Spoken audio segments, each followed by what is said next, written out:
phone somehow. There we go. It's back. Well, yeah. We're just going to give you a feed. No. Yeah, going up and down. I had it perfectly. Yeah, hopefully it's right there. Yeah. Matt, okay, everybody happy up here? Put out. What are you doing now? That's not the grip. You got to be careful. Yeah, I'm in the other one. We're both getting the same. I need to get out. It's the feed itself coming through. Kind of like crackling. Do you have to go back? Yeah. Okay. I'm trying to check why my cables are not working. Okay, got it. I'll just move again. Hey, so Brian or Melissa, what do you guys call the night? Yeah, I'll call. Hold on, stand by. We're going to work on this audio. TV pool. You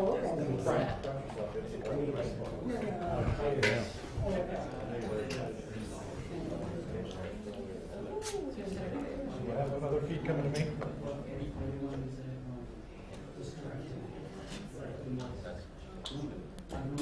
Hello. Hey, how are you? We're in the we're in the Roosevelt room. How are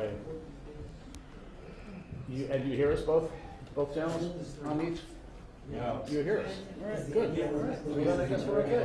Okay. No, all good. Okay, we're good. We're good? Okay. Yeah, I need to step. It's not step on stuff though. Are we leaving? I'm not good yet. We're staying. We're staying.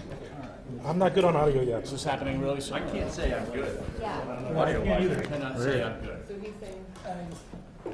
No, he's calling me down. They're just seeing his picture. I got you.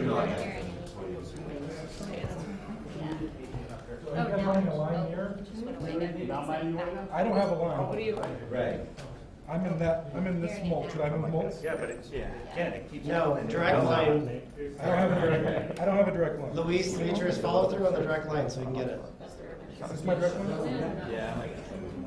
Let your foot here. No, the other direct line. You did? Yes. Melissa, you good? Audio check, audio check, audio check, audio check. 1, 2, 3. That's good. What about the other people on the wall? You have about 30 seconds. Audio check, audio check, audio check. Audio check. You good? I'm good. Can you give me a feed? Can you give me a feed? Yeah. Break out your feed. I can. We have one more. Let's. Can he feed him? Can you feed him? I think There's a split 6 over here if anybody needs it. We need to bypass that. But the 6? Yeah. We need to feed the direct. What about you? Clean, no level. That's Mike. That's Mike Lowe, not me. You're good over here, right? I'm good. I'm not hearing anything coming out of it now. Audio check, audio check, audio check. 1, 2, 1, 2, 1, 2. Is that already, you mean? Audio check, 1, 2. Audio check, 1, 2. Not now. Please. Okay. Not ready. Okay. That'll have to work. 5, 6, 7, 8, 9, 10. All right. Matt, I'm all the way. You're good. Yeah. Okay. Here, you may swap. Good Audio is good. All right. Audio check. Don't make it a. No, you're good. Pool and other audio happy. Need to get down. Thank you. The head on's good at least. Okay, let's just go with that. Okay. Sonia, you can take it. Hey, We good? if you want to just plug in yours. What is that? This is just an extra cable. I'm gonna plug that in the wall. If like for whatever reason I just found it, you can try them all. Just to back up one.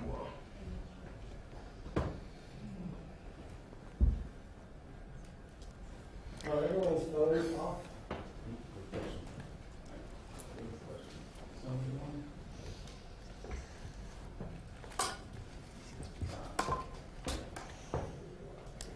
We do not.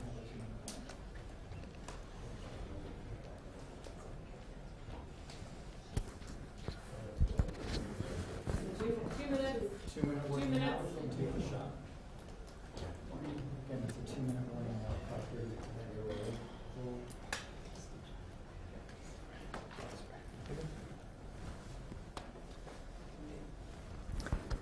Can you hear my audio, by the way?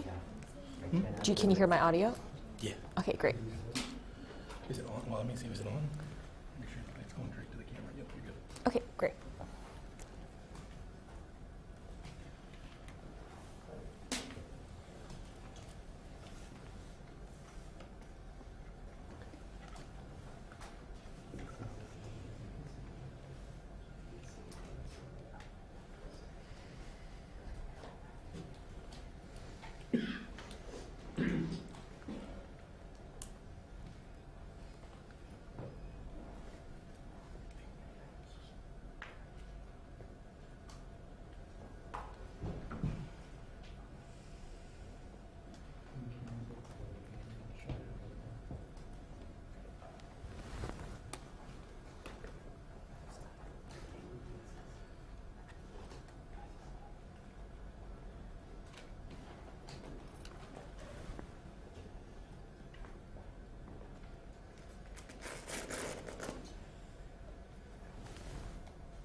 I just did for you.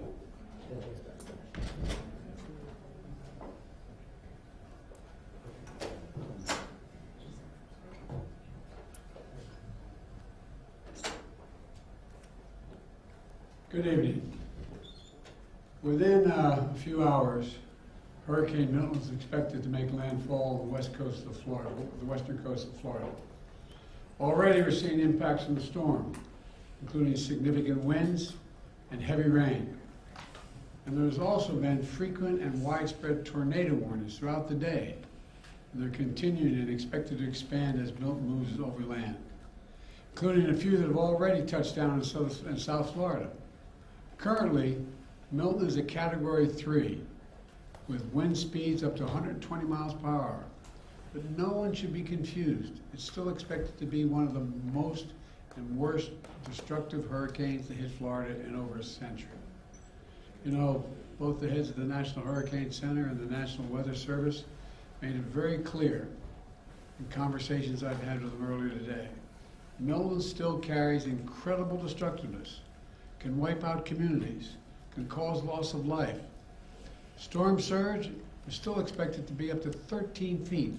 So I urge everyone in Hurricane Milton's path to listen to local officials and follow all the safety instructions they give. At this point, evacuation is probably difficult. So I encourage people to look for safer shelter. Sometimes moving just a few miles can mean the difference between life and death. We've already approved emergency declarations for Florida. We have thousands of federal personnel on the ground, and we've staged and are ready to go. We have 20 million meals, 40 million liters of water. At my direction, the Secretary of Defense, Austin, has pre-positioned search and rescue teams, helicopters, and high water speed vehicles as close to the storm as possible, so they're ready to conduct life-saving missions. And the administrator of FEMA will be on site tonight in Florida, and the state's emergency operations. Both Administrator Criswell and I will be in constant contact with state and local officials in the hours ahead. Once the storm hits, we're going to work with state officials to clear debris, restore power, and do it as fast as possible. The Army Corps of Engineers will pump out water and decrease flooding. We've already directed the Department of Defense to be ready to provide active duty service members to support Florida after the storm surge, if Governor DeSantis requests the help, which I expect he might. Just like we did in North Carolina. I have surged over 1,000 U.S. Coast Guard personnel to perform search and rescue missions and reopen the Port of Tampa as soon as possible. Now, I want to reiterate a point I made clear earlier today to the folks who have been impacted by Helene. This impact, and will be now impacted by Milton. Over the last few weeks, there's been reckless and irresponsible and relentless promotion of disinformation and outright lies about what's going on.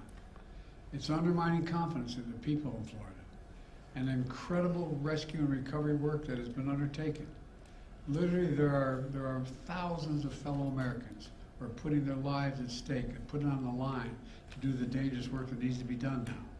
And it's harmful to those who most need the help. Quite frankly, these lies are un-American, and there is simply no place for them. Not now, not ever. Former President Trump has led this onslaught of lies. Assertions have been made that property is being confiscated. It's simply not true. They're saying people impacted by these storms will receive $750 in cash and no more. That is simply not true either. They're saying that money needed for these crises are being diverted to migrants. What the heck are they talking about? Stop it. It's outrageous. It's just not true. Now the claims are getting even more bizarre. Marjorie Taylor Greene, the congresswoman from Georgia, is now saying the federal government is literally controlling the weather. We're controlling the weather. It's beyond ridiculous. It's so stupid. It's got to stop. Let me close with this. As difficult as these days and weeks have been, we've seen incredible courage by so many of our fellow Americans. I want to thank all the first responders for running toward danger instead of away from it, for saving lives and making a difference. FEMA personnel risking their lives, climbing on hillsides to reach people cut off by Helena. Army National Guard flying through the gale wind force it's amazing what they're doing. Firefighters lifting collapsed wood and metal in an attempt to see if there are survivors, any survivors under the debris, risking their lives. Coast Guard teams rappelling from helicopters to rescue people and risking their own lives. There are countless friends and neighbors who have sacrificed for the greater good. Volunteers leaving their own families behind to help search for someone else's family. Fellow Americans looking out for one another. That's America at its very best. That's who we are. So my final message tonight is to the people of Florida and all the impacted states. We've got your back. We've got your back. And Kamala and I will be there for as long as it takes to rescue, recover, and rebuild. May God bless you all, and may God protect those serving in the eye of this storm on behalf of our nation. Thank you. Why do you think Trump is spreading misinformation? Why? And so you've been listening now to President Joe Biden speaking live from the White House, and he makes a good point. I've talked with some of the JEA workers here. They say, look, we don't work for JEA just because we're interested in the technology. We know we're helping the community. So we're all going to keep that in mind. If your power goes out, to be patient with those folks who leave their families and put themselves in harm's way to get our power back on, because that's going to happen to some people. And President Biden assuring Floridians that there are thousands, in his word, of federal personnel already on the ground ready to respond, restore the power outages, remove the debris as soon as it's safe to do so after the storm passes. We're going to take a quick break. We will have more of our team coverage across Florida as Hurricane Milton makes its way toward the Sunshine State. We'll be back right after this.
watching First Coast News on your side at 5:30. We are back following Milton. Let's take a live look right now. This is going to be Jacksonville Beach behind us. We've seen some really rough surf out there today. Our crews are reporting strong winds. People still making those last-minute preparations before the storm, but it is last minute now. That's right. And our Zach Wilcox joins us live a little north of there in Neptune Beach. Zach, I know you've been talking to the mayors out at the beaches. Tell us what's going on right behind you. Yeah, Heather, the weather's gotten a little gnarly here over the past 30 minutes or so. I have my hand over the microphone. I promise I'm not about to start beatboxing. I just want to make sure that the water isn't dropping on there so that you can hear me. And how about so we can show you the real action here, and that is this tiger dam that they are setting up. They've got about, this is 18 inches on the first tube. They're setting another tube up. They're pumping this thing full of water. And how about these public works crews that are out here in the pouring rain just like we are, but doing the real work, the manual labor, making sure this thing protects all of the businesses in Beach's town center. The idea is to keep the water from pushing in here at the beach access point where Atlantic Beach and Neptune Beach meet. And you know what happened is they actually ordered sand from the state, and the state said that they were sending the sand to some of the more heavily impacted areas on the west coast. So they did offer this tiger dam, and the city figured, well, hey, let's give it a go. So here they are filling up the second one. They can layer that one on top. Hopefully will provide a buffer between the water as it rises and the businesses in downtown. You know, I talked with a couple of folks who were in Palm Harbor earlier today, and they were staying at the Margaritaville Hotel, which was packed, and they mentioned that it took them forever to find a hotel. They drove 6.5 hours. They didn't really want to stop in Jacksonville, but they wanted to keep going, but they had to find somewhere to stay, so they're hoping that they will at least be able to avoid the worst part of the storm. It was tough. Took 2 days on the computer, on the phone, and finally we saw this one because they were all booked up till Georgia. So this is kind of on the tip, and I was like, I always want to go to Margaritaville. So here we are. So they can scratch that one off the bucket list. They have their 91-year-old mother with them as well, so hopefully she'll be staying safe and they can hopefully hunker down through the storm at the hotel there. And we'll keep an eye on this as they continue to blow this up full of water. Should be a big difference for a lot of the businesses that have boarded up at Beach's Town Center. In Atlantic Beach, Zach Wilcox, First Coast News, on your side. All right, Zach, thanks for that update. Let's go down to St. Johns County. Our Jessica Clark continues our live team coverage. And Jess, you're in St. Augustine right now? I sure am. I have the Intracoastal Waterway behind me, and it is tidal, and so it will rise with the tide, and as we get more rain and water coming in, it will also push that water into neighborhoods such as this one. This is the Fullerwood neighborhood, very close to the Fullerwood neighborhood, right here on the beautiful Intracoastal, just a little bit north of downtown St. Augustine. People love living here, but it does flood.